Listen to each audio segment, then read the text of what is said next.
Përshëndetje të nderuar miq, përshëndetje të dashur ndjekës, ja ku po rivazhdojmë të takohemi në fakt në kanalin Monitor TV, duke sjellur të gjitha lajmet pranë jush dhe duke sjellur të gjitha ngjarjet që janë të çuditshme që po ndodhin në Big Brother VIP Albania. Rihyrja e Eglit Tako nuk është një rihyrje e lehtë, ka ngritur të gjithë rrjetin, ka aktivizuar të gjitha portalet dhe të gjithë shkruajnë për të. Lajmi i fundit në raport të Eglit ishte që Egli humbi shumë followers.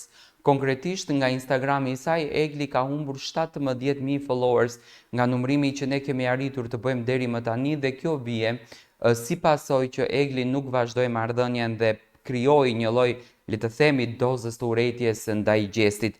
Në Instagramin e Eglit ka patur replika për këtë ngjarje, duke shkruar thënie dhe duke shkruar fjalë të ndryshme, të cilat në fakt shkojnë drejt kësaj pike. Në pjesën e parë shkruhet para 23 orësh, me patjetër që Instagrami monitorohet nga motra e saj ose nga një person i afërt, thuhet nuk është e frikshme nëse ka një turmë njerëzish kundër teje që të gjuajnë me gur. E frikshme është nëse shef fytyra të njohura në atë turmë. Do me thënë, familja e Eglit e shohin si një lloj kërcënimi apo si një lloj urrëtie gjithë këtë shkrim apo gjithë këtë fjalë për Eglin nga fansat e gjestit apo nga fansat e të tjerëve, të cilët janë kundërvënë Eglit në këto ditë të fundit. Dhe më pas shkruhet: sikur të gjithë të ikin edhe 5 të mbeten, do me thënë kjo bëhet për followersat. Rëndësi ka të mbeten ata që vërtet të duan. Vendimi për të vazhduar rrugtimin që u la për gjysmë me dhimbje dhe lot nuk ishte për followers, as për vëmendje, por për Eglin. A do ta ketë të vështirë? Patjetër. A do t'ja dalë? Patjetër.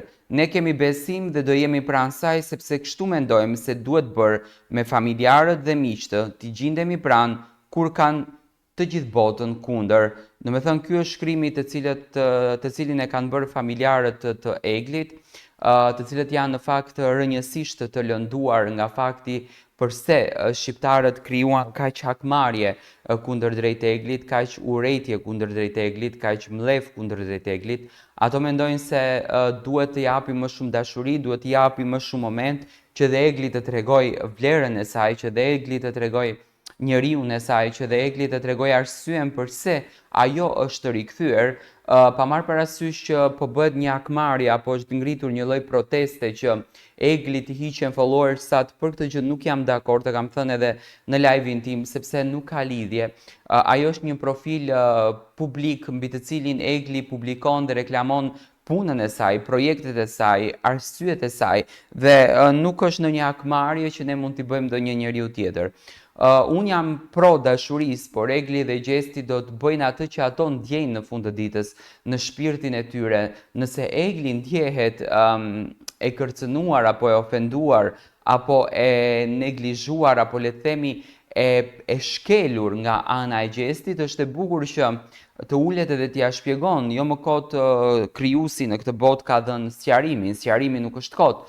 Por Egli nuk është se e bën këtë gjë dhe kjo ndoshta është ky fakti që krijon edhe një lloj urrëtie apo një lloj mlefi kundërdrejt imazhit të Eglit, kundërdrejt njeriut që Egli është. Do të thënë, familjarët janë shumë të lënduar me reagimet të cilat i ka patur.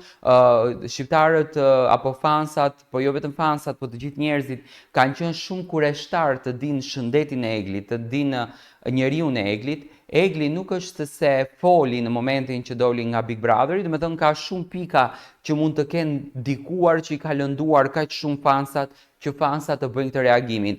Unë besoj tek publiku shqiptar, unë e di që publiku shqiptar asnjëherë nuk vepron negativisht apo nuk vepron gabim në bindjet e tij, dhe për këtë gjë ndoshta publiku ka dhe të drejtë, ndoshta familja ka dhe të drejtë, po ndoshta dhe Egli duhet të vepron pak më bukur për të respektuar dhe publikun që e deshtën dhe që e kanë votuar që ajo të jetë sot aty ku është. Dua të marr mendimin tuaj në fakt për këtë qendrim.